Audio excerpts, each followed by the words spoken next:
Why was everyone ignoring her at the briefing table? The sound of a fist hitting polished wood cracked across the FBI conference room like a shot fired in close quarters, the kind of sound that silences laughter and turns heads. For a second, no one breathed. Then, the voice came sharp, commanding, dripping with authority. "Hey you, this place isn't for tourists." Special Agent Marcus Sterling stood at the head of the table, a mountain of muscle in a blue tactical polo. Former Navy SEAL, the kind of man who carried his ego like a weapon. His shaved head caught the light, and his glare cut through the fluorescent haze like a laser. Every pair of eyes in the room turned toward the doorway, toward the woman who had just stepped inside. Jessica Walker froze at the threshold, a civilian at least on the surface.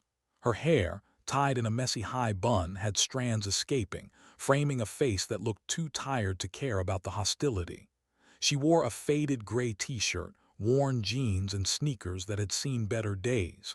There was nothing tactical about her, nothing intimidating, nothing that belonged in a high-level FBI briefing. "Who authorized Grandma to wander into a classified operation?" Sterling barked. Laughter erupted, cruel, effortless, confident laughter from men and women in tactical uniforms. Phones came out, screens lighting up. The moment was entertainment. "Boss, we need snipers, not someone's grandmother," a voice from the back called. More laughter followed, the kind that fills a room when no one fears consequences. Jessica didn't respond. She stepped further inside, her sneakers silent on the polished floor. 3 steps, that was all, but the way she moved that caught something in the corner of one agent's eye. The way her feet landed shoulder-width apart, the quick flick of her gaze scanning exits, counting bodies, reading the room in under 2 seconds. It was subtle, efficient, instinctive, not how civilians moved, not how nurses moved. Behind Sterling, a massive digital display showed satellite imagery of a desert compound.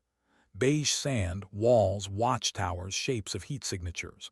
Beside it were 12 photographs, children's faces, ranging from 6 to 14. Next to those, 4 more pictures, 4 federal agents.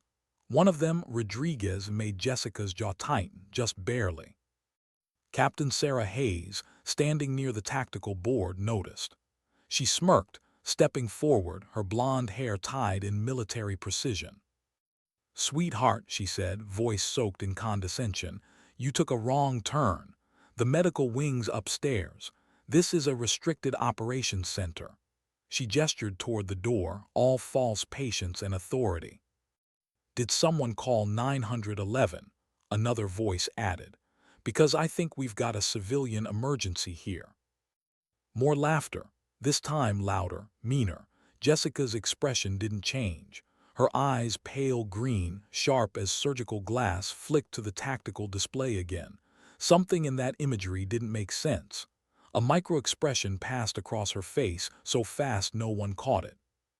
Sterling moved closer, his height casting a shadow over her. "Listen, ma'am," he said, voice clipped, controlled. "I don't know how you got past security, but this briefing is classified. We're not running a hospital outreach. We're running a hostage rescue.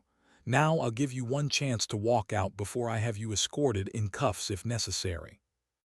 At the tech station, Jake Morrison, wire-rimmed glasses, nervous hands, half laughed as he reached for his keyboard.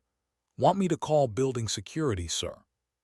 Jessica looked at him for exactly 2 seconds, long enough to see what others missed.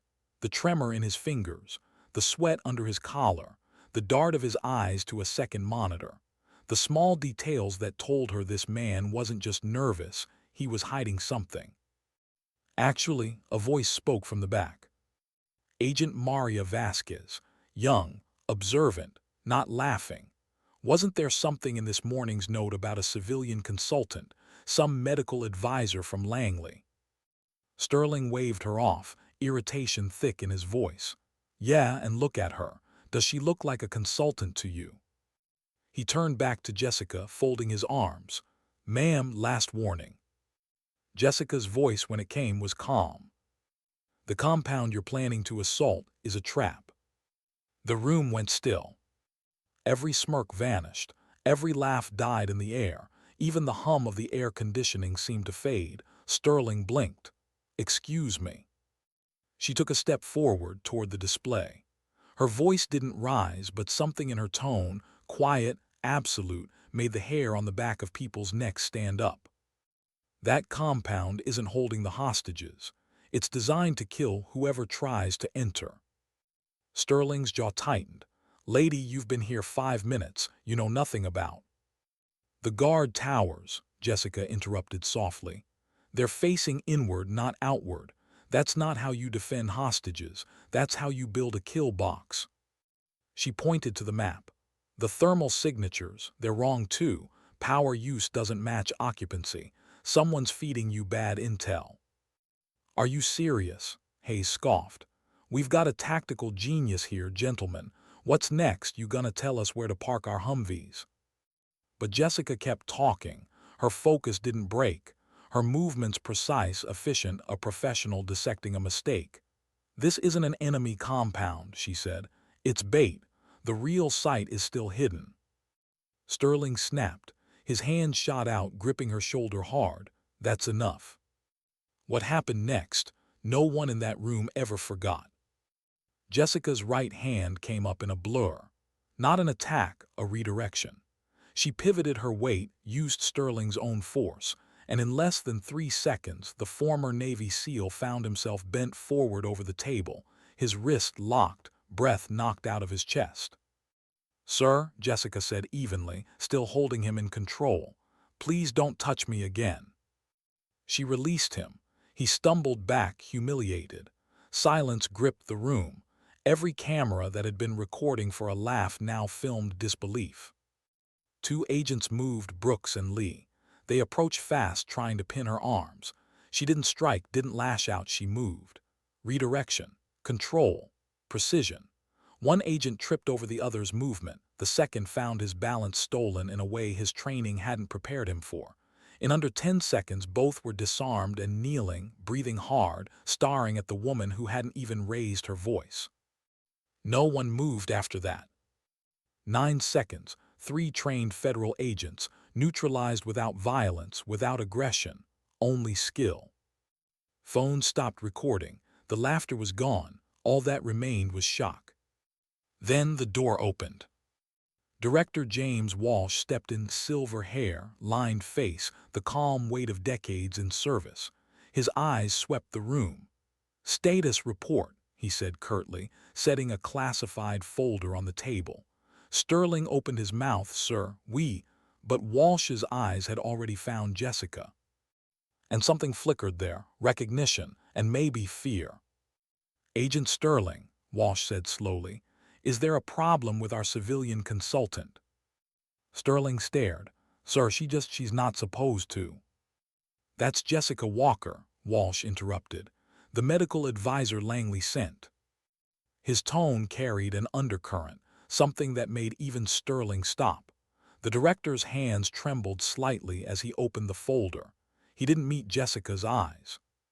"With all due respect, sir," Hayes said, stepping forward, "this is insane. She's a civilian. We're discussing classified operations. She hasn't been cleared." Jessica's voice cut through the room like a scalpel. "The compound you're planning to hit, it's a decoy. You're walking into an ambush." The air thickened. Even the lights seemed harsher. Sterling's face flushed red again, but his voice wasn't as steady this time. "You think you can just walk in here and tell us how to do our jobs?" "I think," Jessica said, "you're about to send 40 people to die unless you start listening."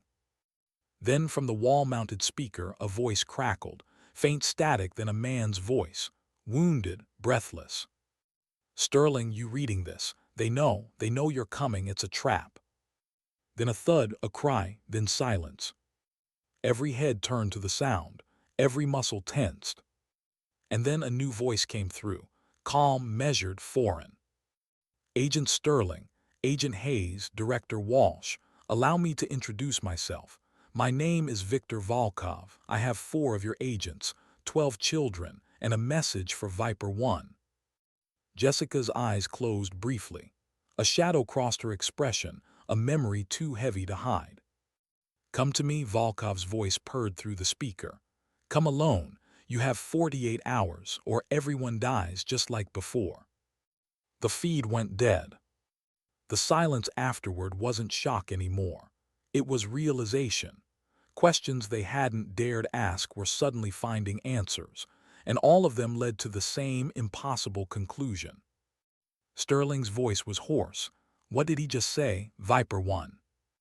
Director Walsh turned to his agents. His expression had gone pale. Everyone out, he said quietly. Sir. Everyone out, now, except you, Master Chief Walker. The words hit like a grenade.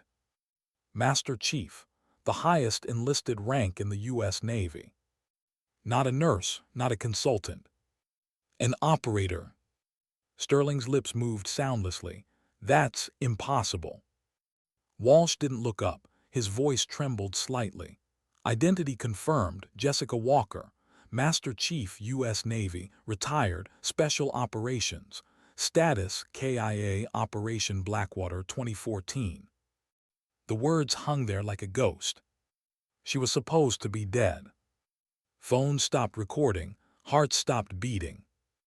And for the first time in the entire briefing, Jessica Walker looked exactly like what she was, a soldier who had seen the other side of hell and walked back with the scars to prove it. She looked at the tactical display, at the children's faces, at Rodriguez's photo, and then finally met Director Walsh's gaze. Sir, she said, voice calm, steady, unflinching. You're compromised, 2 traitors inside your office. One for money, one for ideology, and if you don't listen to me, you'll lose everyone. Walsh's throat worked. How do you know that? Jessica's eyes went distant, almost sorrowful. Because the man on that recording, Viktor Volkov, was at Blackwater. He killed my team, and he's about to do it again. She paused, her voice dropping to a whisper barely above breath. But this time I'm ready.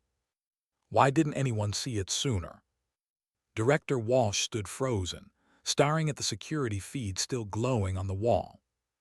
Outside, agents moved hurriedly in the corridor, whispering, trying to process what they had just seen, a supposed nurse dismantling trained operatives like a shadow from another world.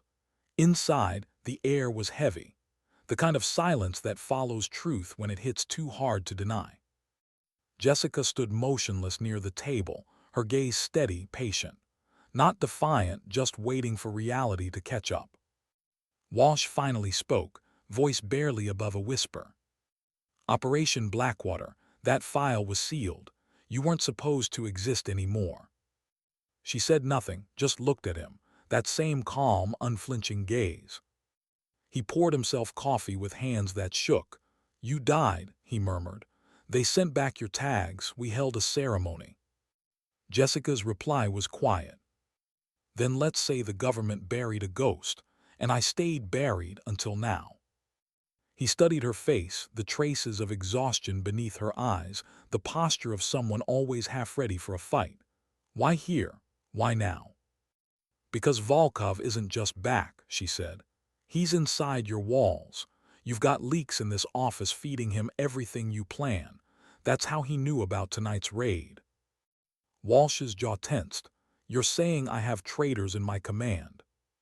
I'm saying you already lost operational security, and if we don't move right, you'll lose your people. Her tone wasn't accusatory. It was factual, measured, the way someone speaks when emotion's been burned out by too many years of war. He sat heavily. You've been tracking him, haven't you? For 10 years, Jessica said, ever since Blackwater, ever since he turned a rescue into a massacre. She turned toward the tactical board, running her fingers across the map like someone tracing scars. Volkov doesn't take chances. If he's back, he's not doing it for ransom or revenge. He's doing it because he's got leverage, and someone on your payroll is feeding him. Walsh rubbed his temple. How do you propose we find them? I need full clearance access to your personnel logs, Jessica said. All communications, all recent financials. I'll do the cross-referencing myself. Quietly. Jessica, he said softly, You're not FBI. Her eyes flicked to him. Neither was I when I saved 73 civilians in that valley, but the job still got done. He didn't argue. He just nodded, unlocked his terminal, and typed in a clearance code that hadn't been used in years. Access granted, he said, but if you're right, if there are leaks, we're already compromised. She leaned over the keyboard, her fingers moving with the certainty of experience. Her expression never changed. Within minutes, data began scrolling. Names, transfers, encrypted traffic, every keystroke was precise, surgical.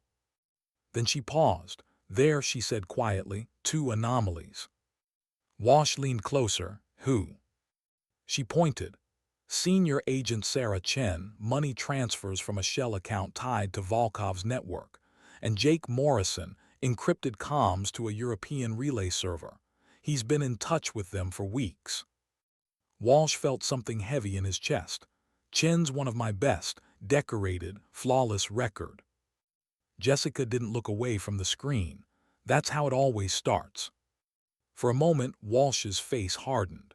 Why should I trust you, Jessica? You walked in here with no clearance, no authorization, and you've turned my entire command upside down in less than an hour. She turned to him slowly, eyes calm, voice lower now heavy with memory. Because 10 years ago I trusted the wrong people, and 73 civilians paid for it. I'm not making that mistake again. The words cut deeper than any report could, because she wasn't talking about numbers. She was talking about ghosts. Before Walsh could answer, the door burst open. Sterling stood there, red-faced, flanked by Hayes and Brooks. I'm not letting this stand, sir, Sterling said, voice trembling with restrained fury. This woman just attacked 3 agents. I don't care what her file says. She's a threat. Agent Sterling, Walsh said sharply, stand down. With respect, sir, I will not. This is a federal operation, not some covert fantasy. You can't just let a... Jessica's eyes met his and he stopped mid-sentence. There wasn't anger in her gaze, just something colder, sadder. You want to talk about respect, Agent, she said softly. 4 of your people are being tortured while you argue about protocol. His jaw tightened. You don't get to lecture me on sacrifice. You weren't there when. I was there, she cut in. And I watched my entire team die because of bad intelligence. I carried their bodies until the last helicopter left the valley. Don't talk to me about sacrifice. The room fell still again. Hayes's expression softened. Brooks looked away. Even Sterling seemed to shrink, his anger curdling into something else, shame. Jessica's voice softened. I didn't come here to take command.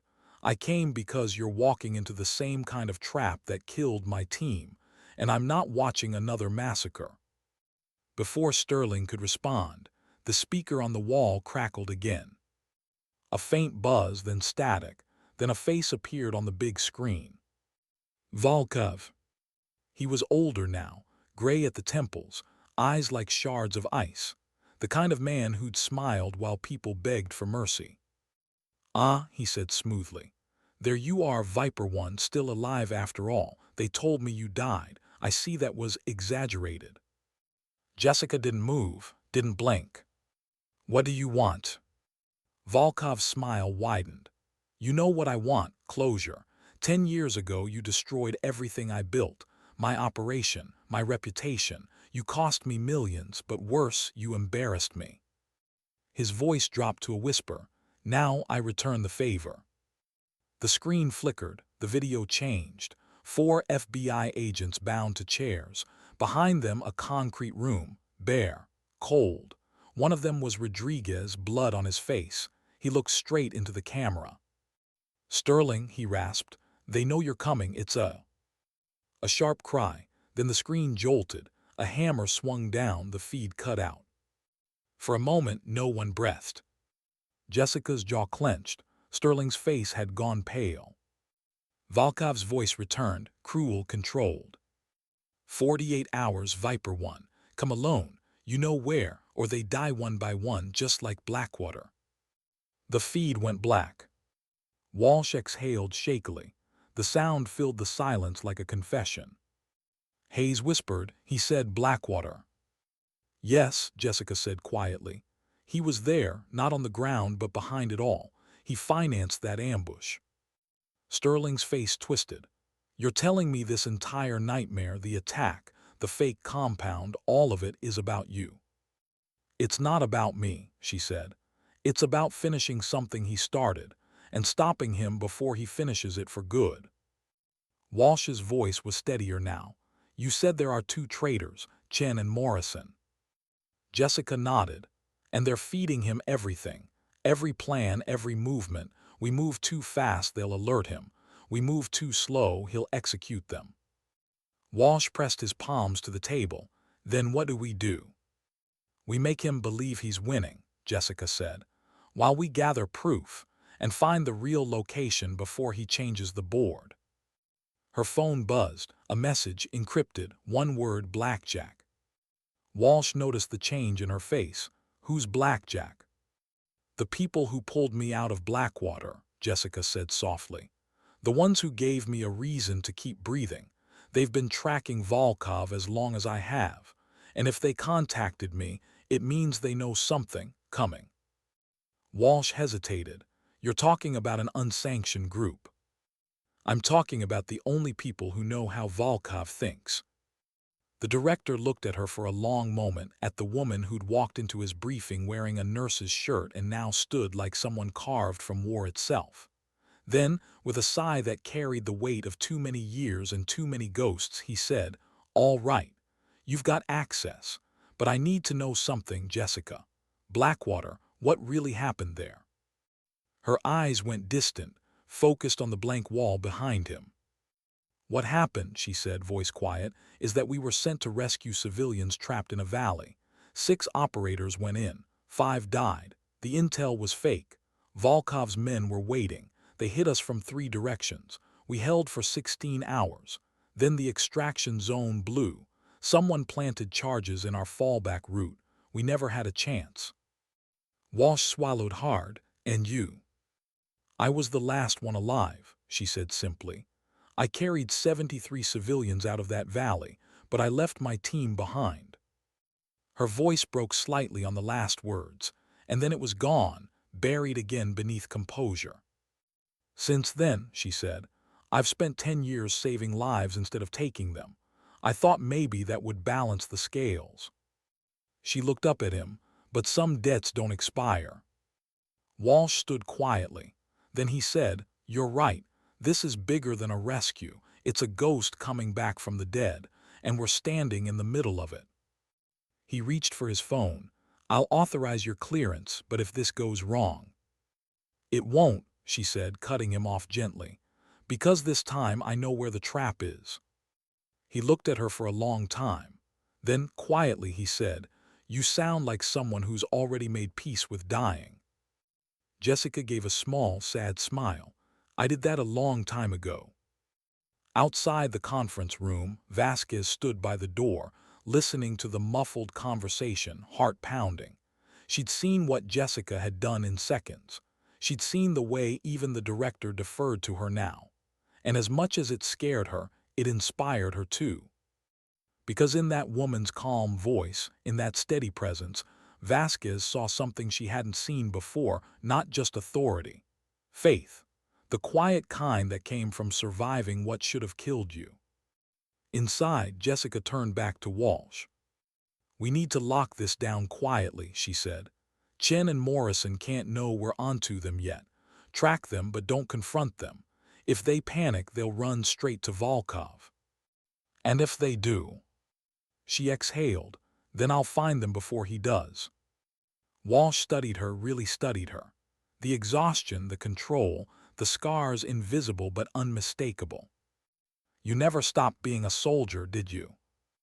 Jessica looked at the photos on the wall, the faces of the missing children.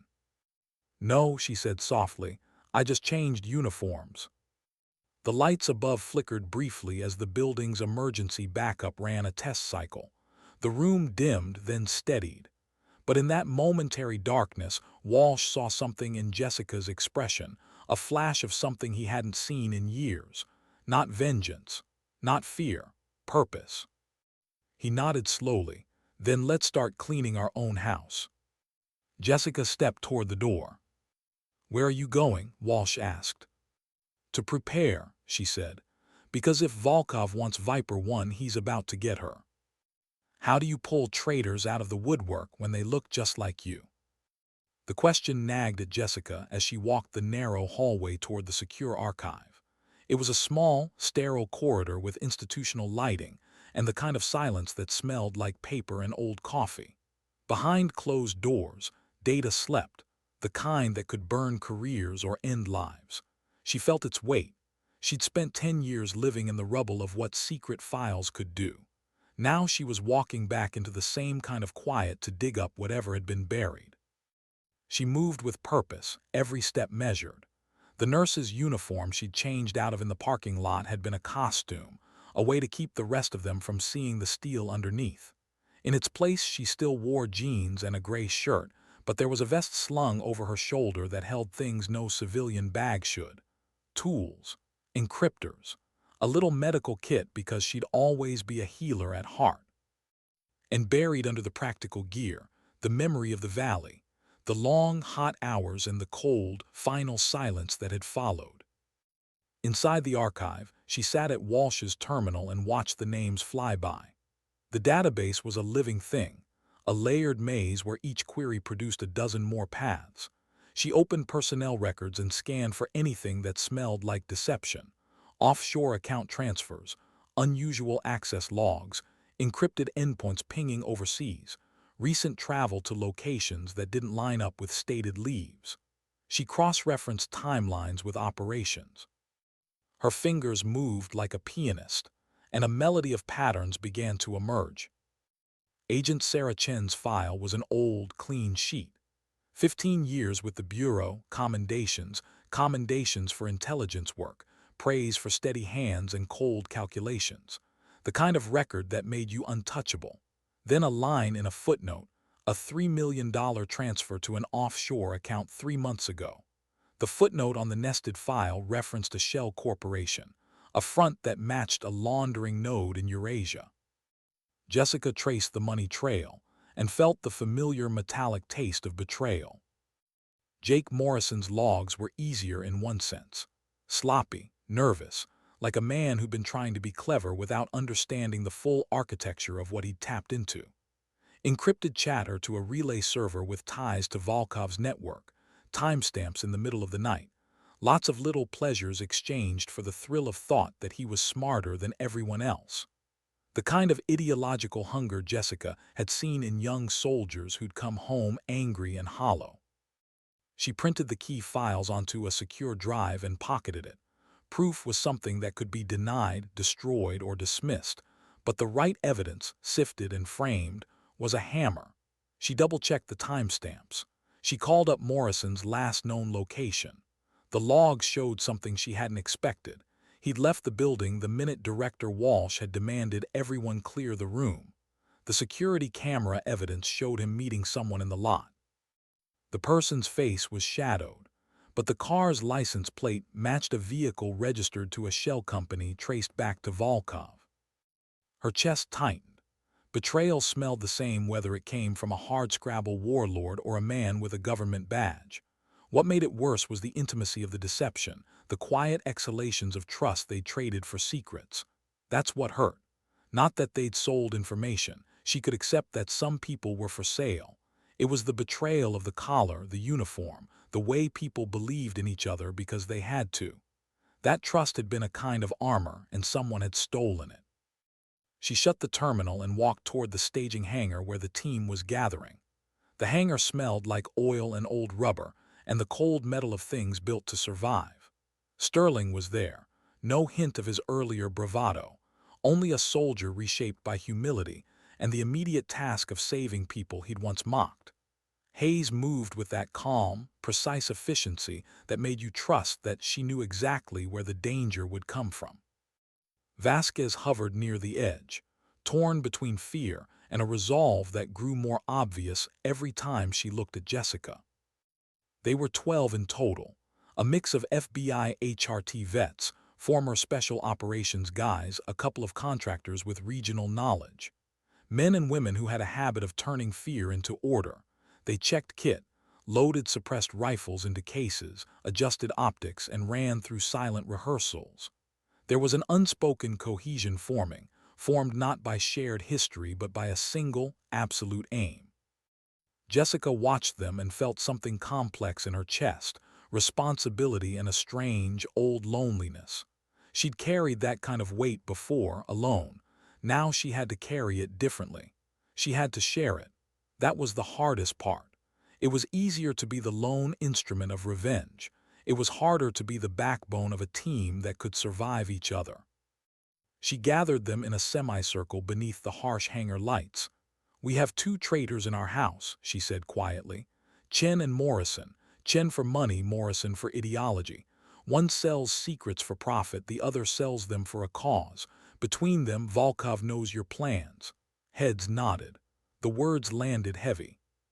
Sterling stepped forward.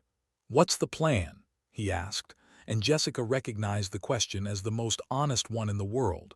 Men ask it when they want to move from fear to action. "You split into 3 cells," she said. "One gets in and retrieves the hostages through the tunnel network. One provides overwatch and suppression if things go bad. One secures the origin points and locks down exits. Timing is everything. Movement is precision. No heroics, no improvisation. Follow the plan, not your pride." Her voice was calm. The cadence reminded Vasquez of a clinic room, quiet, direct, lethal in its effectiveness. Hayes nodded and took command of the assault cell. Sterling would lead Overwatch. 2 contractors would stay with the vehicles and coordinate extraction. Jessica's role was the bait. She would walk in front of the compound, visible, alone, the thing Volkov expected. He'd put his cameras on her, focus his rage and confidence at one point. While he watched, the others would move through an old tunnel network she'd mapped during Blackwater and emerge inside the compound to free the hostages. Silence followed. It always did before a plane took off, that strange, expectant hush. Then Sterling's voice cut through. "You're going in unarmed." He stated it like a question and accusation rolled into one. Jessica's mouth twitched. "I won't be unarmed." She looked down at her vest. "Weapons make you a target you have to protect. People die protecting weapons. I want eyes on me. Make me the visible bait. If the plan goes right, I don't have to fight. If it goes wrong, I'll do what I must to buy you time." Hayes stepped closer. "How are we certain about the tunnels? We're relying on ancient logistics in hostile terrain. If Volkov expects us to use the obvious routes, he's already planning countermeasures." "You don't get to be a ghost and write guarantees," Jessica replied. "You get to be prudent because ghosts are never certain. I mapped those tunnels. They're supply tunnels from the Soviet era, disused, collapsed in parts, mostly hidden. Volkov's local handlers focus on modern paths. He hasn't kept the old maps. We'll enter 2.8 kilometers from the perimeter. The tunnel gets us inside an unguarded section. You'll be in and out before they realize it." Vasquez, younger by a decade than most of the team, spoke up. Her hand was steady when she spoke, but a tremor threaded her voice. "What about Chen and Morrison? If they're in the office, they'll warn him." Jessica's reply was blunt and small. "I've planted a decoy. The attack seems imminent. We make sure Chen believes the assault is still scheduled tonight. That will buy you time." She tapped the secure drive she'd taken from Morrison's laptop. Morrison left his laptop sloppy. He didn't burn his bridge. I have his comms and a trail back to where he's headed. If he runs to Volkov, we'll follow or we'll wait for the call. Either way, we get proof and we get the hostages." Sterling's jaw unclenched a fraction. "And if they've taken Director Walsh's family?" The question was a hard one. Personal leverage changed the way you played the game. It made plans brittle. "Then we adapt," Jessica said, voice flat. "But the fundamental objective doesn't change. Get the hostages. Stop Volkov. Capture the traitors. Prosecute them. Make sure no one can pretend this wasn't inside the house." She felt a pulse of anger at the phrasing. Inside the house. The betrayal had been intimate, and they were all living proof of how easily trust could be weaponized. They went over the plan again and again, like surgeons rehearsing a critical cut. Communication protocols were set, radios were encrypted and synchronized, timelines were nailed down to minutes. If something moved beyond their control, the extraction cell would trigger Phase 2, get the hostages to an emergency exfil and call in conventional support. No one wanted Phase 2. It meant bullets and smoke and a public ledger of failure. But they had contingencies. That's what teams do. They imagine every way a plan could end and build steps for each. At dusk, they loaded into 3 unmarked vehicles and drove toward the insertion point. The road was a ribbon of black ribboning through scrub and bristle. Jessica sat in the front passenger seat of the lead vehicle, watching the world slide by through the window.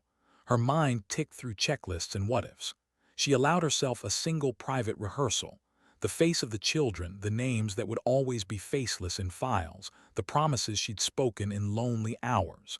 Keep them alive. Always. The convoy rolled to a stop less than an hour from the compound. They moved on foot from there, shadows in a landscape designed for light.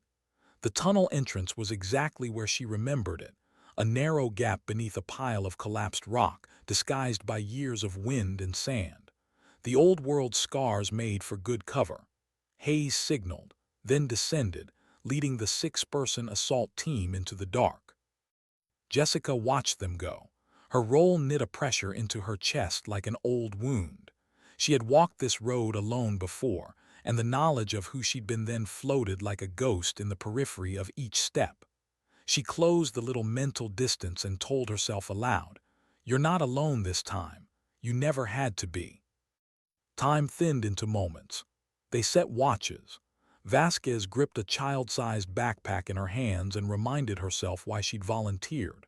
This was the kind of terror you couldn't train away, the sight of small, frightened faces, and she was good at the small things. Breathing techniques, soft voices, a hand that reaches and stays.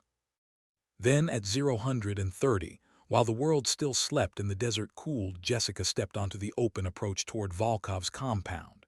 She walked without flinching, deliberately visible, a woman in a gray t-shirt and a face no one could forget. Guns turned toward her. Cameras followed. For the 1,000th time since Blackwater, she felt all eyes on her. But now, behind those eyes, there were people who'd chosen to trust her, and that changed everything. She moved with the knowledge that the worst of her life could be a map to saving others. The tunnels moved like a metronome under the surface. 1 part memory, 1 part plan, 1 part faith. If anything in this night required a moral note, it was this: that courage without companionship is only a reaction. Courage with a team is an act of faith. She had 3 hours to be both betrayer and savior, to be a lure and a shield. The rest would be written in the small, brutal ledger of what choices they made, when there was no script left. And when the gate opened and Volkov leaned forward with that cold smile, Jessica met it with something she hadn't dared to let surface in a long while. Not hatred, exactly, but an unquiet calm. She had been underestimated her whole life. Tonight, she would use that as advantage. They'd called her Viper One once. She would answer in whatever skin the mission demanded. But the thing she carried with her into that open compound was not only the weight of her training. It was a promise, not to herself, to the children in those photographs, to every quiet person who'd ever been dismissed because they looked ordinary. She would not be ordinary tonight. And if the night asked for sacrifice, then so be it. But she had learned, painfully, that the difference between a martyr and a leader was whether you left others behind to die with you. Tonight, she was going to make sure no one else did. Why did she walk toward the danger like she was the only thing standing between the world and a terrible inevitability? The question sat in Jessica's chest as if it had weight. She kept walking anyway. Volkov's gate yawned open with a theatrical clank like a prop in some grotesque theater. He stood framed in it, silk scarf, cheap suit, the kind of man whose cruelty had the polish of confidence. 6 men fanned behind him, weapons low but ready. Cameras tracked Jessica's progress, white LEDs whirring as if the compound itself breathed her in. She was close enough to read the embroidery in Volkov's cuff. He smiled, the motion small and perfectly practiced. Viper 1, he purred, you kept your appointment. Her throat tightened, another old habit she'd learned to hide, and for a moment the green of her eyes went distant, mapping memories only she could see. She felt the breath of the desert at her back and the hard knot of the valley that had once been home and coffin. For a heartbeat she was the woman who'd watched her team die, then the nurse who'd carried strangers to safety, then the soldier who'd learned the cost of being alone. Now she was all of them at once. Release them, she said. The words were simple, no flourish, no threats. Volkov clapped slowly, delighted by her economy. How theatrical! Why would I release anything? You come to me. You humiliate me. I will make you watch the end of every stupid ideal you ever had. Someone in the compound laughed, a quiet sound that made the hair along Jessica's arms rise. The cameras panned and she saw fragments through glass and screens. Figures, a chained door, the glint of a hammer. For a flicker of a moment, Rodriguez's face looked back at her, swollen, stubborn, and she felt that old, corrosive guilt strike. You left them once. Not on my watch again. Volkov gestured and one of his men moved toward a small courtyard where prisoners were kept for show. The man dragged a chair, set it in the sun, and dragged the next hostage into view. Jessica measured her breath, like a nurse preparing to cut a wound clean. Let them see, she thought. Let Volkov believe he's winning. Inside, Hayes and the assault team were ghosts within the compound's belly. They navigated by the tunnel's memory, crawled, squeezed, listened, and moved. Hayes's hands were quick on locks and chains. The room they found was worse than the screen had shown. A tangle of children's clothing, a smell of fear that clung to their clothes, and eyes that widened like little moons when a uniform spoke the words they needed. Vasquez moved among them with a tenderness that surprised even herself. She knelt, unfastened knots with deft fingers, whispered rehearsed comfort into shaking ears. The children clung to her like a promise. Hayes signaled quietly. Single file, no noise, move to extraction tunnel. The plan had teeth now, executed in silence. The assault team blacked out the cameras on the feed they'd left behind and climbed into the shadowed corridor that would take them out past the storage building, under Volkov's nose, and into the waiting vehicles. But betrayals have a way of making plans fragile as glass. In the courtyard, Volkov barked a slow, cruel laugh. "Ah, Master Chief," he said to Jessica, "you look tired. Perhaps you'll be merciful if I make you suffer enough." He paced, enjoying the cadence of his own cruelty. He wanted to draw her in, to make her look like the monster he'd always imagined. Jessica's fingers itched at her side where she'd hidden nothing but carried everything. She kept her hands open, visible, because she wanted him and anyone watching to believe the myth he'd worked so hard to construct, that she could be reached with pain. If he thought compassion would make her falter, he was wrong. Behind a cluster of corrugated metal, a door opened and Chen stepped out. Her face was a mask of practiced composure, but the eyes betrayed friction, the glare of someone who'd argued with herself until compromise felt like survival. She approached Volkov with the ease of someone comfortable in the wrong place. "Jessica," Chen said, voice trying for civility. The words sounded like a trial. The rest of the compound hummed with latent violence. Jessica's stomach twisted. Betrayal is never a neat cut. It's a slow, invasive thing that smells faintly of excuses. She'd seen that smell before, the rationalization that lets you do bad things and go to dinner afterwards. "Why?" Jessica asked. Not loud, not theatrical. The question came out as if she'd expected to find some worn reason in the ruins of Chen's face. "Why sell them out?" Chen's jaw tightened. "You don't understand," she said low. "For years I was ignored. I did the work. I watched promotions pass me by. Volkov offered clarity. He paid me what I was owed.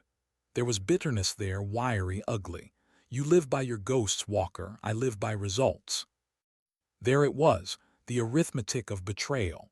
The temptation to balance one's ledger with other people's lives. Jessica thought of the men she'd once carried, the way the earth had closed over them like a lid. She thought of every child's face in the photographic grid back in the briefing room. "You don't get to make arithmetic of lives," she said, and the words had a cold edge. "You sold them because you wanted to punish the system that you say punished you.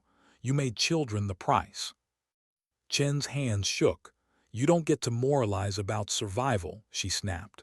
"You weren't one of us when it mattered." The argument carried like a current through a pool until Volkov cut it with emotion. He liked spectacle more than nuance. He pushed a lever, and the courtyard speakers pulsed with a crude countdown. A slow, mechanical message. The first execution would begin in 1 hour. Time became a physical thing in Jessica's throat. 1 hour to convince her old enemy she was wrong. 1 hour for Hayes's team to move a dozen terrified people through cartilage and dirt. 1 hour in which the traitors could still reach a sat phone and call the alarm. She had to act, and she had to act now. Inside the compound, Morrison moved like a man who wanted to be everywhere but safe. He thought he'd crafted an escape plan. He would trade whispers for purpose, watch the chaos bloom, then slip away into the night with enough money to start over. But old men like Volkov are patient rulers. Morrison was a minor piece in a major game. Volkov kept him close enough to feed him crumbs and close enough to watch him choke when the game turned. Morrison saw the flashes, a silhouette moving where it shouldn't be, a message on a small phone sending out a burst of encrypted data. He panicked and reached for the line. A hand like silk and steel covered his wrist. Chen stood there, not a friend, not a lover of kindness, but a co-conspirator with more at stake than he did. Her eyes met his, and the message was clear. No more betrayals. Not yet. Up on the overlook, Sterling and the Overwatch team held their breath and their rifles. The sun was low and harsh. Their shadows were long, and every sliver of motion below could be a threat or a miracle. Sterling's finger hovered at the trigger, but he remembered Jessica's earlier words. Prioritize the hostages. Priority was a moral currency that cost more than ammunition. The signal came, a subtle handwave from Hayes through a slit in the corrugated wall. Hostages moving. In the tunnel, Vasquez steadied a child who whimpered and reminded her to breathe. "You're safe," Vasquez whispered, a lie that sounded like promise. The children shuffled, their small hands gripping old backpacks, their faith fragile and new and terrifying. Back in the courtyard, Volkov leaned forward, savoring the performance. He wanted Jessica to rage, to bleed, to beg. Anything that reinforced the narrative of control. He liked the taste of control. Jessica had to give him something else. Proof that winners don't always choose cruelty, that justice might not be blood but exposure, that some people prefer to make the monster answer in court instead of burying him with a bullet. She spoke softly to Volkov and to herself. "Do it. Execute the first, make me watch." It was a gamble, a rope stretched thin, but Volkov hesitated, not because her demand had moral weight, but because he suspected she had a plan. The pause was enough. It allowed Hayes's team to move faster, to slide a child through a shadowed exit, to close a hatch with a breath held and released. Then Morrison, panicked, found a radio and blurted a scrambled alert. Someone inside the compound heard, the code word for activation. The traitors' betrayal had shifted into motion, and the line of cause and effect started snapping. Chen, realizing everything was falling into a different sequence than she'd imagined, cursed and lashed out. She lunged for Morrison's phone and crushed it with a gloved hand. For a second the compound held its breath. For a second it might have been different. Sterling heard the broken radio. He knew the sound of panic via someone else's hands. He pivoted, raised his rifle, and squeezed the suppressor's breath into silence. Overwatch became active. Suppressing rounds found their marks in sandbags and corrugated tin, cutting off lines of sight and forcing Volkov's men to duck for cover. Jessica moved then, not like an animal but a surgeon. She walked into the small clump of men protecting Volkov, and in 2 movements, no theatrics, no wasted flourish, she turned a knife of emotion into a collapse of a guard's balance. The fight that followed lasted seconds but felt like a lifetime. She didn't want to kill. She wanted to stop the clock without starting an explosion of retribution that would shatter the children. Chen fired. The bullet took a glancing hit on a nearby crate. Hayes answered from inside with surgical precision. A firefight rose like sudden thunder, muffled, controlled, terrible. It was not cinematic. It was ugly and necessary and full of sharp decisions made in the time between breaths. When the dust settled, it was not clean. Men lay wounded but alive. A guard who had smirked a second earlier would not be smiling again. Volkov went from composed to enraged with an ugly quickness. He spat something in Cyrillic. Someone dragged him back and clapped a heavy hand over his mouth. He would not be killed tonight. That was Jessica's choice. Hayes and Sterling moved like a machine that had turned from planning into muscle. The hostages emerged from the tunnel into the slanting light, and for the first time that night, the children blinked at sky that didn't include bars or concrete. Vasquez shepherded them down the path to the vehicles. Rodriguez, bruised but upright, helped carry the smallest. Medical triage began before they reached the extraction point. Quick checks, bandages, whispered reassurances. Walsh's family, pale, shaken, were led by agents who moved with a tenderness that had been earned by fear. The director's wife clung to her husband and wept. Walsh's face was an open wound and a quiet hymn to relief. As the convoy pulled away, Volkov watched from a window. He planted his eyes on Jessica like a man who had swallowed a bitter pill and found it lodged in his throat. He would not forgive. That was certain. But he would also live to fight another day.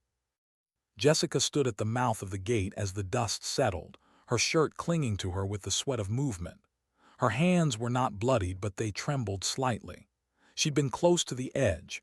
Closeness had a way of remembering you. Her chest ached with the weight of what she'd done and the ghost she still carried. Someone touched her shoulder, Sterling. No words, just a hand, a soldier's acknowledgement. She let the convoy go. Her team was intact enough. The hostages were moving. Volkov had not died in the courtyard like he'd wanted. The traitors were exposed. Evidence would follow.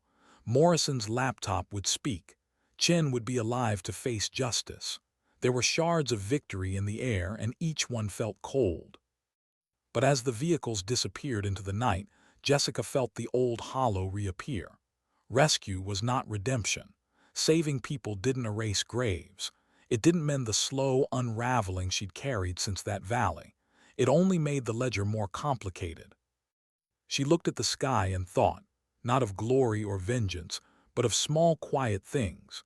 The smell of antiseptic and coffee, the sound of a child's inhalation easing, the small, fierce defiance of a nurse holding a temperature, a life held like a fragile thing inside two hands. And she understood, as the convoy became a line of taillights swallowed by desert dark, that her work wasn't done. Volkov would not stop. He would recalibrate, bite back, and hunt harder. There were bones to pick, files to open, allies to find. There would be court cases and political fallout and the kind of boring, bureaucratic pain that breaks men more surely than bullets. But there would also be moments like the ones where a child stopped crying because someone told them they were safe. She let herself feel one small, soft thing she hadn't felt in a long time. Not triumph exactly, but a steadier heartbeat of hope. The moral, when it came, was not grand. It fit in a small silence between two breaths. Sometimes dignity does not shout. It steadies. It moves in quiet increments toward justice. She'd bought time tonight, enough to keep some alive, enough to start unraveling a set of lies. That was meaning. That was a way to answer a past that still called her name. The convoy sped away. Jessica started to walk back in toward the broken laughter, the cameras, the man who would not die quietly. There were more battles to come, and she knew, solid as bone, that she wouldn't fight them alone. Why did it still feel like failure?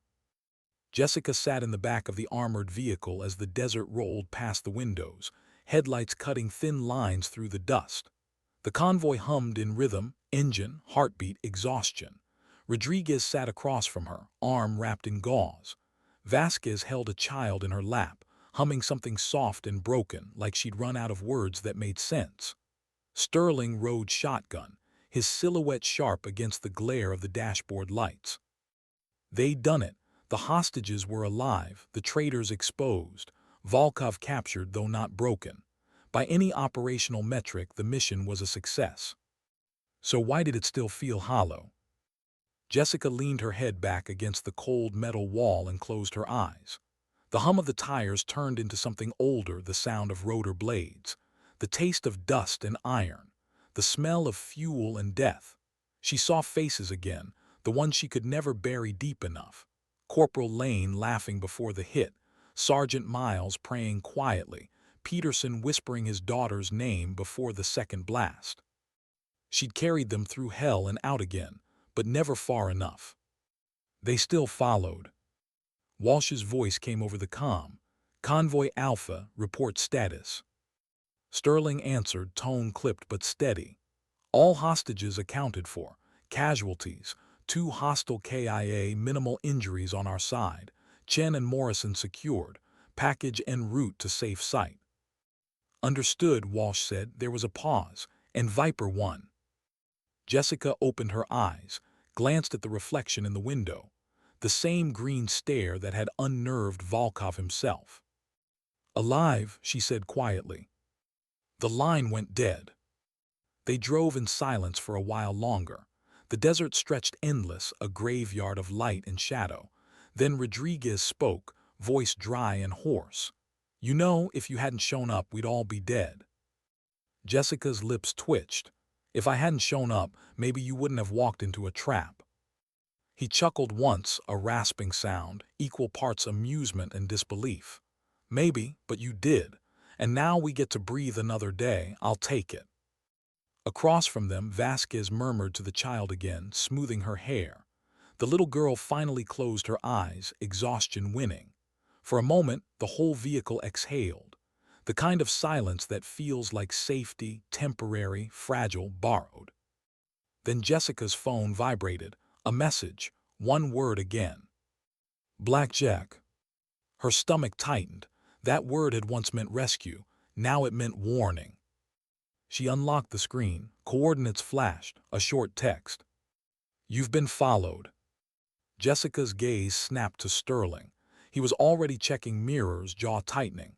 The night behind them looked empty, but she knew better. Emptiness was camouflage. Vasquez, Jessica said softly.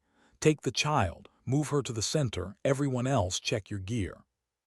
Rodriguez frowned. You think? I don't think, Jessica cut in. I know. Sterling flicked the switch for blackout mode. The interior dimmed, red lights fading to near dark. The engines lowered their roar as the convoy slowed. A heartbeat later, Jessica saw it, 2 pinpricks of white far behind them, moving fast. Headlights. Contact rear, Sterling said. Jessica's pulse steadied. Calm, the kind that comes after too many ambushes. How far to the safe site? 10 minutes. Too long, she said. We won't make it before they do. Rodriguez unbuckled his seatbelt. Then we make a stand. Jessica's eyes flicked to Vasquez and the sleeping child. Not with them in here. She grabbed her radio. Convoy, this is Viper 1. Break formation. Vehicle 3, take the hostages and proceed east to safe site Bravo. Everyone else follow my lead. Copy that, came Hayes's voice from the second vehicle. The convoy split, headlights dimming. Jessica's vehicle turned sharply onto a side road, dust spiraling like smoke. The other truck peeled off east, carrying the civilians toward safety. Sterling, she said quietly, stop here. He gave her a look, part question, part understanding. Then he braked, hard. The desert swallowed the sound. Jessica stepped out into the cold night, rifle slung low, eyes on the horizon. The wind bit her face, dry and sharp. She could taste salt, the memory of sweat and blood. She took position behind the front bumper, the metal cool beneath her hands. Far off, headlights grew larger, faster now. Rodriguez took up position behind her, weapon ready. Vasquez stayed inside with the child, watching through the windshield, terrified and resolute. Sterling crouched beside Jessica, his rifle sighted. "You sure about this?" he murmured. She didn't look at him, not even a little.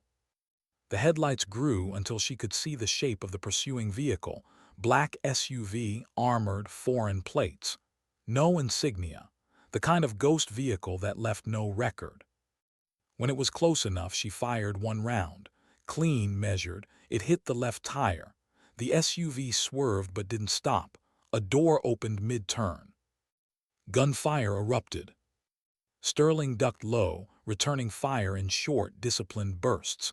Rodriguez moved to flank right. The desert echoed with thunder, flashes of muzzle light cutting through the dark. Jessica rolled to the side, found cover behind a rock and scanned through her scope. 3 hostiles visible, 1 on the move, 2 staying low. She inhaled, exhaled, 1 shot, another, each clean, each necessary. When the dust settled, the SUV sat at an awkward angle, front tire shredded. Smoke poured from the engine. But the silence that followed wasn't victory, it was warning. She heard the click, faint but unmistakable. "Tripwire." "Down," she shouted. The blast hit like a heartbeat too late. A bright white flash swallowed the night, knocking her off her feet. The ground came up hard, air punched out of her lungs. Her ears rang, the world blurred. For a few seconds she couldn't hear anything but the high whine of concussion. Then Sterling's voice, distant but urgent. "Walker, Walker, you good?" She blinked, the world reassembled, dust, smoke, the acrid scent of burning rubber. She pushed herself up, status. "Rodriguez down," Sterling shouted, crawling toward the truck. "Vasquez is okay, hostages are clear." Jessica staggered to her feet, vision steadying. Rodriguez was bleeding from the leg, shrapnel, not deep but ugly. He gritted his teeth as she tore a strip from her sleeve and tied it tight. "Hold pressure," she said. Her voice was calm again, steady. She could feel the tremor in her hands, but she didn't let it show. Sterling crouched beside her. "That was no random ambush. They knew our route." She nodded, which means Volkov's people still have eyes somewhere inside. He looked at her, chin. "She's in custody," Jessica said, "but someone else might not be." The thought settled between them like a shadow. She wiped the blood from her hand, stood, and stared at the distant horizon. The night was silent again, the kind of silence that comes after something unfinished. "Get Rodriguez in the truck," she said quietly. "We're not done." As Sterling helped him inside, Jessica took out her phone again. Another message had arrived. This one wasn't from Blackjack. "Unknown sender. You can't save them all, Viper. Some ghosts bite back." She stared at it. The number was masked. No trace, no origin, just a reminder this wasn't over. She pocketed the phone and climbed into the passenger seat. The engine coughed back to life. As they drove, her reflection stared back from the window, a face lined with exhaustion and something deeper, acceptance. She knew this cycle: victory, loss, betrayal, silence. She lived it too many times to pretend it would end with one mission. But she also knew something Volkov never would, that even ghosts can learn to forgive themselves. Vasquez's voice broke the quiet. "You think they'll come after us again?" Jessica didn't answer right away. The desert stretched infinite ahead, a long, pale road under an endless sky. "They'll try," she said finally, "but this time we'll be ready." The vehicle drove on. Dust followed like smoke. In the mirror, the wrecked SUV burned quietly, a small, bright wound in the night. Somewhere ahead at the safe house, Walsh would be waiting, and with him, questions that would open new wounds. Chen would talk. Morrison would beg, Volkov would plan, and Jessica would have to face something harder than any firefight: truth. She leaned her head against the window, eyes open but unfocused. The stars outside blurred, streaked by motion. Sometimes, she thought, survival isn't about winning. It's about staying in the fight long enough to matter. And she wasn't done mattering yet. Why did betrayal always sound quiet before it screamed? The interrogation room was small. Not the kind they show in movies, no mirrored glass, no bright overhead lamp. Just a square space, bare walls, a camera in the corner, and silence thick enough to chew through. Chen sat across the metal table, wrists cuffed, hair pulled back, jaw set in a defiant calm that fooled no one. A bruised ego, a scraped cheek, but her composure intact, like someone who believed the worst was still survivable. Jessica stood behind the glass, watching, listening. She insisted on staying out of the first pass. She wanted to see how Chen behaved when she thought the past wasn't watching. Director Walsh sat beside her, his expression the color of fatigue. Sterling leaned against the wall, arms crossed, eyes burning through the glass. Behind them, the room's hum, cameras, vents, monitors, filled the gaps between breaths. Chen's voice cut through the audio feed, smooth, controlled. "I already told your people everything I know." Across from her, Hayes sat in a chair, elbows on the table. No aggression, just patience. The kind that wears down walls. "Tell me again," Hayes said, "for the record." Chen smirked faintly. "The record's what got us here." Jessica felt her jaw tighten. That tone, deflective, clever, rehearsed.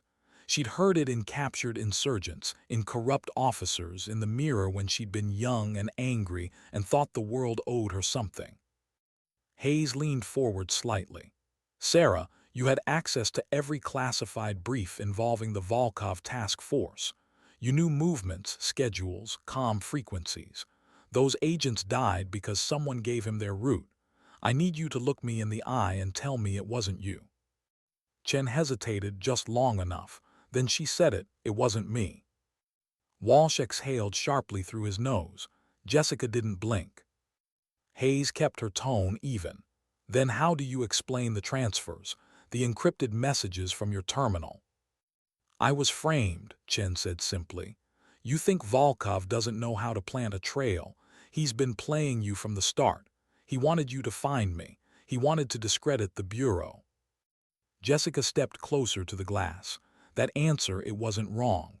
Volkov was that smart, but Chen's pulse betrayed her. Jessica could see it flicker in her neck. Fear, not of guilt, of something else, something bigger. She turned to Walsh, paused the feed. Walsh looked at her, brow furrowing. "Why?" "She's not lying," Jessica said softly, "but she's not telling the truth either." Sterling frowned, meaning. "She's protecting someone," Jessica said. "Someone still on the inside." Walsh's mouth tightened. "You think there's more than two traitors?" Jessica's eyes stayed on Chen through the glass. "Volkov doesn't recruit alone. He builds networks, strings that pull others without them even realizing. If she's afraid, it's not of us. It's of whoever she's protecting." Walsh rubbed his temples. "Then we find out who that is." Jessica nodded. "Let me talk to her." He hesitated. "You sure you're in the right headspace for this?" She gave a humorless smile. "Headspace is all I have left." He pressed the intercom. "Hayes, switch out. Viper 1's taking lead." Hayes gave a small nod, stood, and walked out. As Jessica entered, Chen's eyes flicked up, a flash of surprise, quickly masked. The door shut behind them. The sound clicked like a trigger. For a long moment, neither spoke. The room buzzed with low, fluorescent hum. Then Jessica said quietly, "You ever been the last one standing, Sarah?" Chen frowned. "What?" Jessica sat down opposite her, folding her hands on the table. "You ever been the last one alive in a place that shouldn't exist anymore, where the only sound left is breathing that doesn't belong to anyone you loved?" Chen's expression twitched, confusion, irritation. "What are you talking about?" Jessica's gaze stayed steady. "Blackwater." The name dropped like a stone. Chen froze. Jessica leaned forward, voice barely above a whisper. "Volkov told you about it, didn't he? The mission they buried. The one they said was a rescue but turned into an execution." Chen swallowed hard. He said the government lied," Jessica interrupted. "That we killed civilians. That the team went rogue. That's the story he tells. because he needs people like you to believe in his version, to see him as the one truth-teller in a world of liars. Chen's jaw tightened. Jessica continued softly. He recruited you the same way he tried to recruit me after that mission, promised you answers, justice, but all he gives is blame. That's his power, making people feel righteous when they're being used. Chen looked down at the table. For a moment her mask slipped. The guilt wasn't abstract anymore. It was real, heavy, trembling in her hands. Jessica pressed gently. He told you to leak the intel because someone higher up ordered it, didn't he? Because it came from inside. Chen's eyes flicked up, startled. Jessica saw it, that half-second of shock, truth before denial. There it is, Jessica murmured, the thing you're afraid to say. Chen's lips parted. You don't understand, she said quietly. You don't know who you're dealing with. Then tell me, Jessica said. Make me understand. Chen hesitated, then leaned forward slightly, lowering her voice like the walls could listen. It's not just Volkov, he's a tool. The real operation runs stateside inside your own intelligence division. There's a project codenamed Atlas. It was supposed to be a data mining algorithm for counterintelligence, but they turned it inward. Surveillance on political figures, judges, agents. Volkov got access through someone high-level. They've been trading secrets for silence. Walsh's voice came through the earpiece Jessica wore. Walker, we've never had anything by that code name. Jessica didn't answer. She kept her focus on Chen. Who runs it? Chen shook her head. I don't know, I was a messenger. They called him Director Gray. No first name, no record, only voice. He knew everything, my file, my father's illness, every choice I'd ever made. He said if I didn't comply, I'd lose everything. Jessica's chest tightened. Not sympathy, recognition. That was how control worked. Not through threats of death, but by holding the few things you still loved. Where Volkov now? Jessica asked. Chen hesitated again.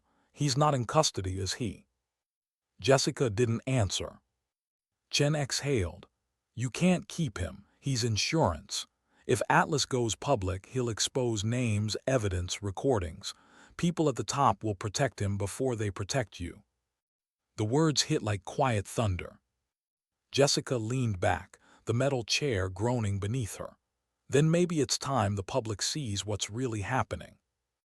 Chen laughed softly, not out of humor but disbelief. You think truth fixes anything. You of all people should know what happens when the truth comes out. Jessica's eyes hardened. Sometimes it's not about fixing, it's about facing. She stood. You want redemption, Sarah. Help me find Gray. Chen looked up at her, and for a brief second there was something human in her eyes. Not loyalty, not courage, just a flicker of wanting to be free of herself. She nodded once. There's a drive, she whispered. In my locker, keycards in my boot, everything I know about Atlas is on it. Jessica turned to leave, then paused. Why tell me now? Chen's voice cracked, soft but clear. Because I finally saw the faces of the children we sold, and I can't unsee them. Jessica didn't respond. She didn't need to. She walked out, the door closing behind her like the end of a confession. Outside, Walsh and Sterling waited. What did she say? Walsh asked. Jessica handed him the keycard. Enough to start a war. He stared at it, then at her. You believe her. Jessica's voice was steady. I believe fear, and she's terrified of the right people. Sterling frowned. Atlas, Gray, none of this is in any database. Exactly, Jessica said, which means it's real. They walked down the hall together, past rows of empty desks and flickering monitors. Somewhere far above them, the city hummed, oblivious, ordinary, safe because people like them broke themselves in silence. Jessica stopped at the elevator. Get the drive, she told Sterling, and lock Chen somewhere she can't reach a signal. If Volkov's still watching, he'll know she talked. Sterling nodded and headed out. Walsh lingered. You think this Gray has someone in my office? Jessica met his gaze. If Volkov was always one step ahead, someone fed him intel. That means this goes higher than either of us. He sighed. And what do you plan to do? Jessica pressed the elevator button, the light flickering faintly. Find him before he finds me. The doors slid shut, sealing her in the quiet box of reflection. Her own reflection stared back at her, pale under the fluorescent light, eyes ringed with fatigue, the faint tremor of adrenaline still in her hands. She whispered to no one, "You can't kill corruption, you can only starve it." When the doors opened again, she stepped into the dim parking garage. Her phone buzzed. Another encrypted message. This time it wasn't a threat, it was a video. She played it. Grainy feed. Volkov in restraints being loaded into an armored van. Then, moments later, the same van exploding. Jessica froze. A line of text followed. Atlas protects its own. The phone slipped slightly in her grip before she steadied it. Her reflection stared back in the dark screen, eyes wide, breath shallow. The war had just changed shape. And as the lights flickered overhead, Jessica Walker, Viper 1, understood something cold and certain. The traitors weren't hiding in shadows anymore. They were running the lights. When the system becomes the enemy, who do you fight for? Jessica hadn't slept in 36 hours. Not since the explosion. Not since she watched the van carrying Volkov vanish into fire. The image looped behind her eyes, the orange bloom against the dark, the bodies thrown like debris, the soundless punch that made her ribs ache. Walsh called it an attack, Sterling called it cleanup, Jessica called it what it was, a message. Atlas protects its own. Now she was standing in the ruins of a safe house the Bureau had pretended didn't exist. The walls still smelled like smoke and burnt circuitry. She picked through the wreckage of the destroyed comm rack with gloved hands, eyes scanning for fragments, anything that might have survived the blast. A small drive, half melted, caught the light. She pocketed it. It was a long shot, but long shots were what her life was built on. Walker, a voice called behind her, Sterling. She turned. He looked like hell, stubble, cracked lips, eyes red from smoke. Director wants you back in D.C., he said. FBI's calling this domestic sabotage. They're forming a task force. You're supposed to brief them. Jessica shook her head. No, if Atlas really runs through intel, the task force will already be compromised. You brief them, you die. Sterling frowned. Then what, you want to go rogue again? She met his gaze. No, I already am. He studied her, the set of her jaw, the exhaustion wrapped around her like armor. He knew that look, the look of someone past the point of protocol. Jessica, he said quietly, you can't fight ghosts with a sidearm. She gave a tired smile. Then I'll use what I have left. He exhaled. At least tell me what you're looking for. She pulled out the melted drive. Answers. He shook his head. You're gonna get yourself killed. Probably, she said softly, but not before I know why they burned Volkov. She left him standing in the ash, and for a moment he didn't follow. Then he sighed and muttered, God help me, before heading after her. Hours later, the sound of rain hit the city like static. Jessica sat alone in a borrowed apartment above a laundromat in Arlington. The hum of dryers below mixed with thunder. A low, constant reminder that life went on, even when yours was falling apart. The half-melted drive sat on the table beside her laptop. She managed to salvage maybe 40% of its data. Most of it was scrambled metadata, but a few fragments had reconstructed. Names, coordinates, and one phrase repeated in file headers, GrayNet Directive 09. She opened one of the partial decrypts. It was a fragment of an email.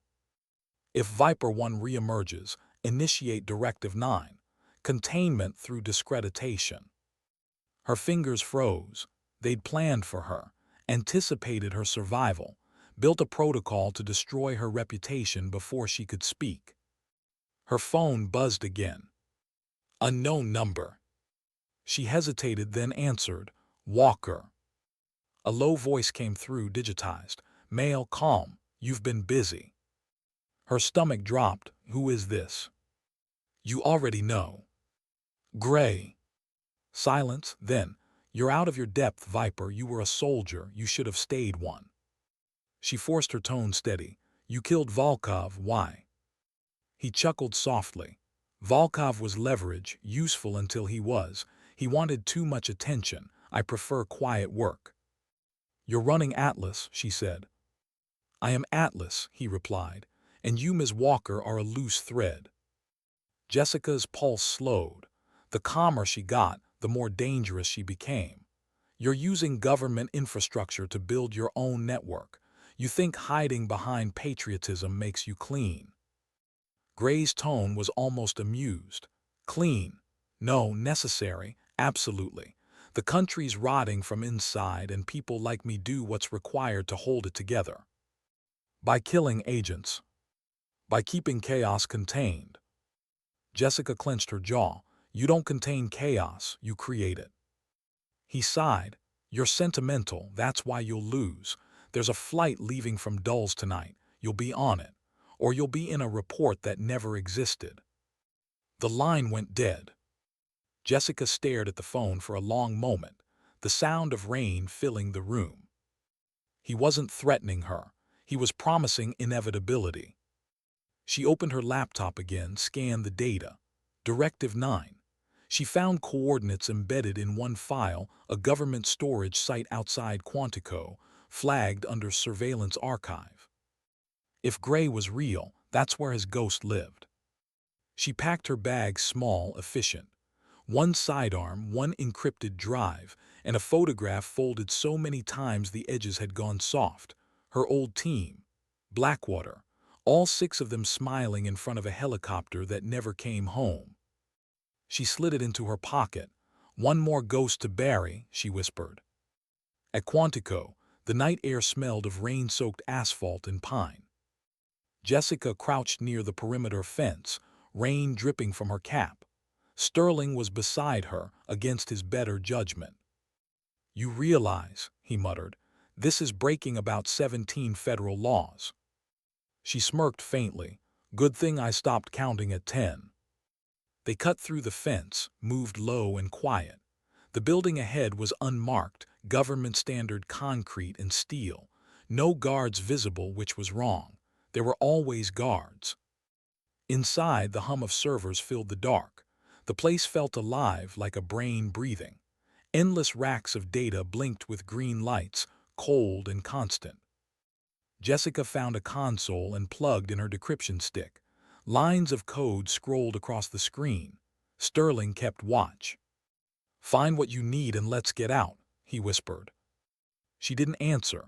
The data was pouring fast now, thousands of files, surveillance footage, intercepted calls, dossiers labeled internal oversight. Then she saw it, her name. Walker JSSICAM, file REDACTD. She opened it. It wasn't her service record, it was a psychological profile, notes, predictions. Likely to act independently, emotional compass intact, potential whistleblower risk.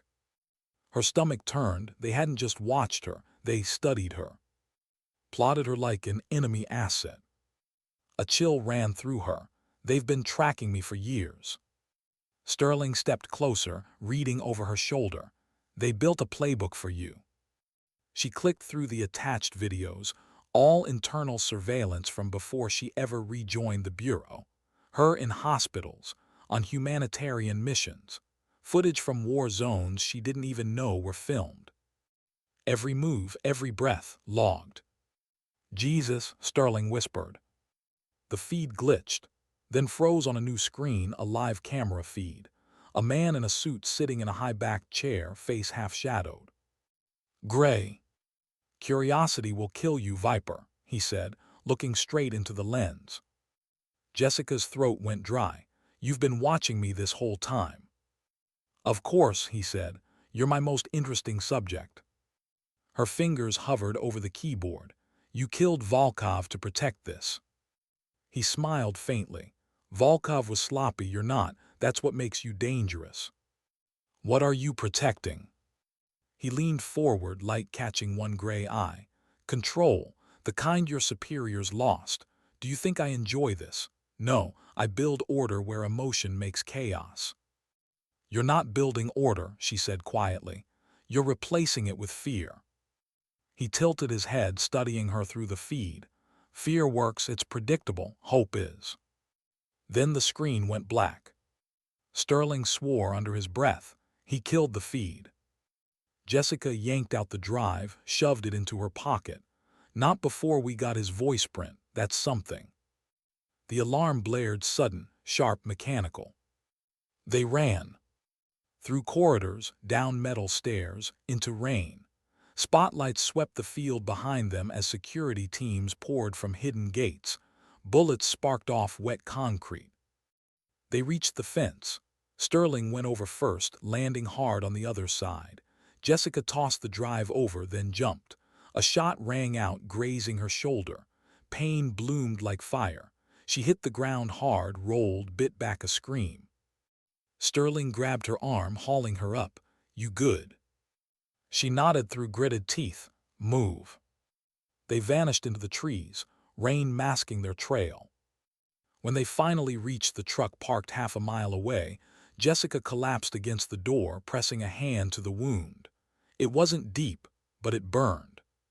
Sterling turned the key. The engine sputtered, then caught. Where to now? Jessica stared out into the dark. We find Gray before he erases us too. He looked at her. You really think we can bring him down?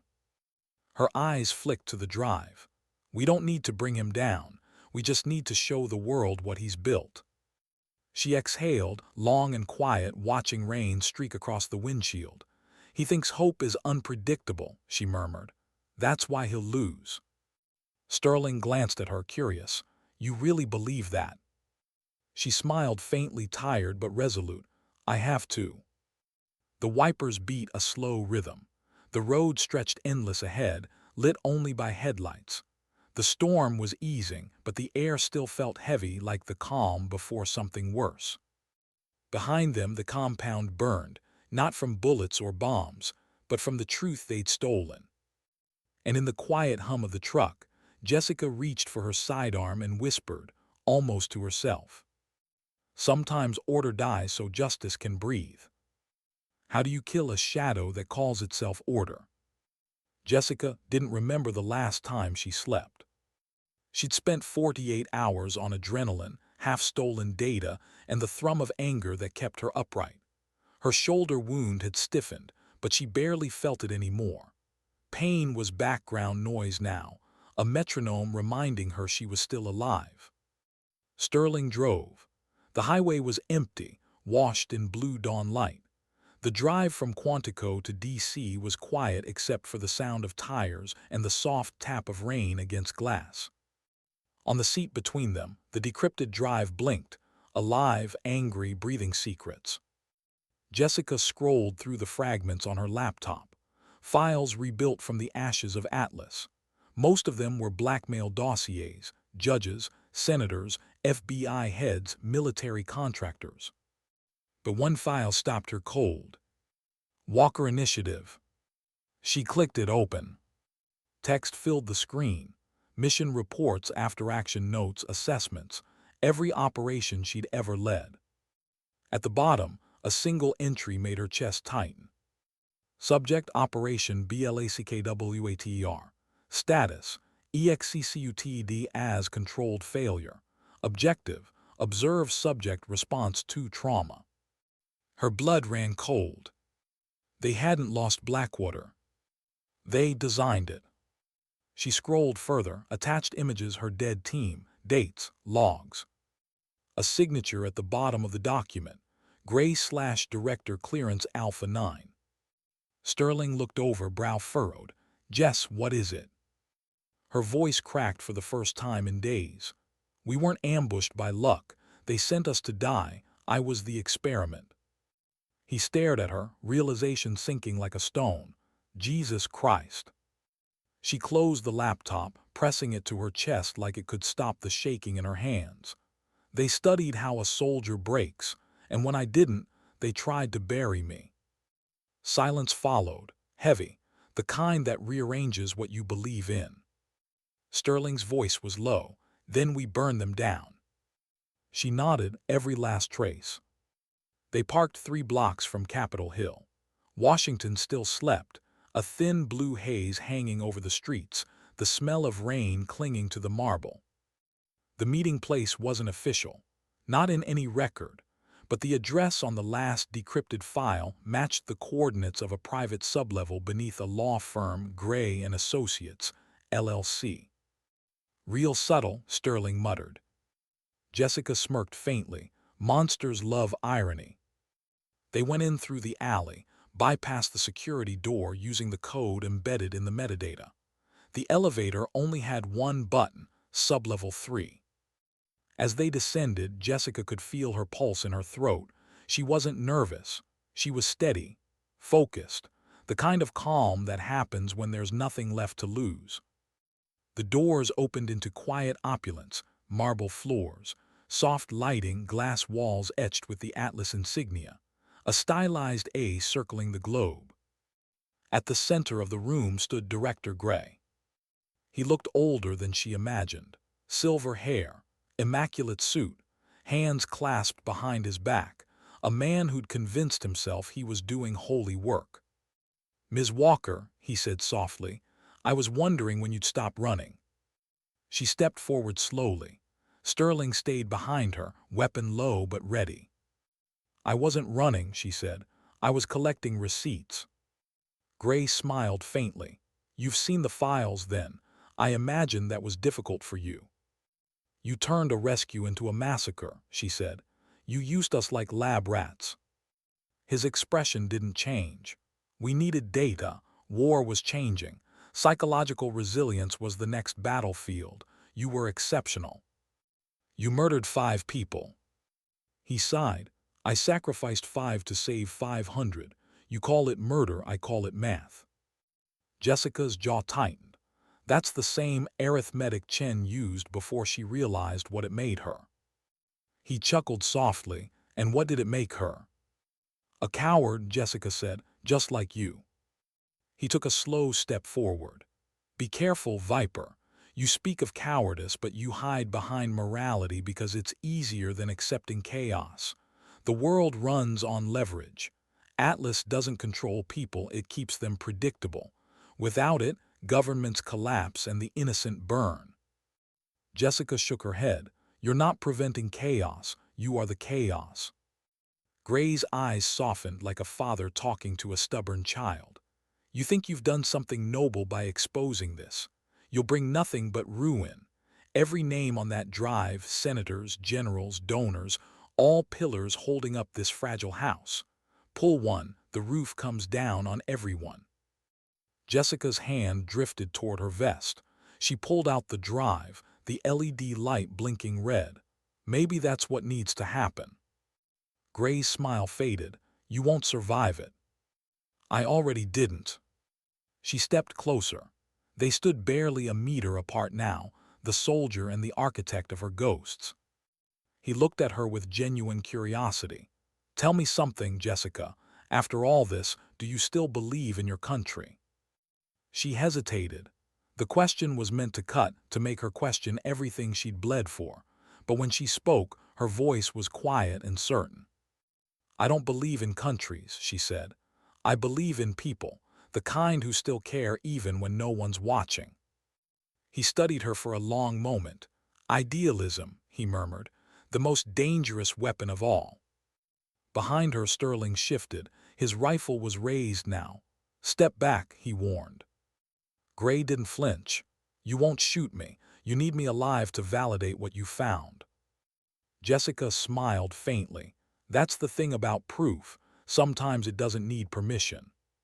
She pressed the drive against her wrist calm, a small transmitter blinking green.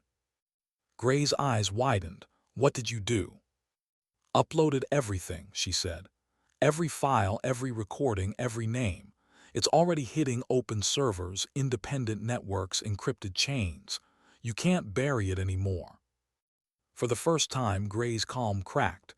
"You've doomed them all," he hissed. "You don't understand the scale." Jessica met his gaze. "Maybe not, but I understand silence and I've had enough of it." A long pause, the kind that stretches time itself. Then Gray straightened, smoothing his suit. His composure returned, brittle and forced. "Then you've made yourself an enemy of the state," he said. Jessica holstered her weapon. "Then I'll wear that title better than you ever wore your soul." She turned to leave. Sterling followed. Behind them, Gray called out, voice echoing off the marble. "You think truth will save you?" Jessica didn't stop walking. "No," she said softly, "but it might save someone else." Hours later, Washington burned in the only way it ever did, with scandal. News networks screamed names they'd never dared to before. Senate hearings, emergency resignations, data dumps, whistleblower statements. Atlas was no longer a rumor. It was a wound torn open for everyone to see. And somewhere far from the noise, in a quiet coastal town, Jessica Walker watched the chaos unfold from a faded motel window. She sat with coffee gone cold, hair tied back, shoulder bandaged. Outside, the sea rolled steady, indifferent, endless. Sterling sat on the edge of the bed, TV muted. "They'll come for us, you know." Jessica nodded. "They'll have to find us first." He smirked, "And after that?" She stared at the horizon. "We keep doing what we do best, saving who we can, even if no one remembers."